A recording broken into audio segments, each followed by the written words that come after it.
বেকারত্বের হার কমানোর জন্য কারিগরি শিক্ষার বিকল্প নেই বলে মন্তব্য করেছেন কারিগরি ও মাদ্রাসা শিক্ষা বিভাগের সচিব ডক্টর কবিরুল ইসলাম।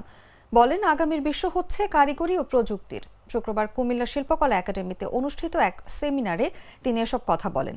কারিগরি শিক্ষা বোর্ড পরিচালিত কারিগরি ও বৃত্তিমূলক শিক্ষা এবং প্রশিক্ষণের সুফল সম্পর্কে সচেতনতা বৃদ্ধি নিয়ে এই সেমিনার হয়।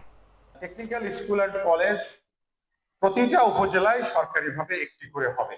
9 থেকে 12 পর্যন্ত হবে তার স্পেসিফিক একটা ট্রেড ভিত্তিক। সে হয় ইলেকট্রিক্যাল পড়বে, না হলে সিভিল পড়বে, না হলে আদার যে কম্পিউটার পড়বে, অন্য কিছু আছে সেগুলো পড়বে। এইটা পড়ার মাধ্যমে সে 12 ক্লাস পাস করার পরে সে যেতে পারে হায়ার স্টাডিজে, যেতে পারে তার কাজে। এবং এই যে ডিগ্রিগুলা, সেটা ডিপ্লোমা হোক অথবা এখানে টেকনিক্যাল স্কুল অ্যান্ড কলেজের ডিগ্রি হোক, এই ডিগ্রিগুলোকে আমরা চেষ্টা করছি দেশে এবং বিদেশে ভার্টিক্যাল এবং হরাইজন্টাল।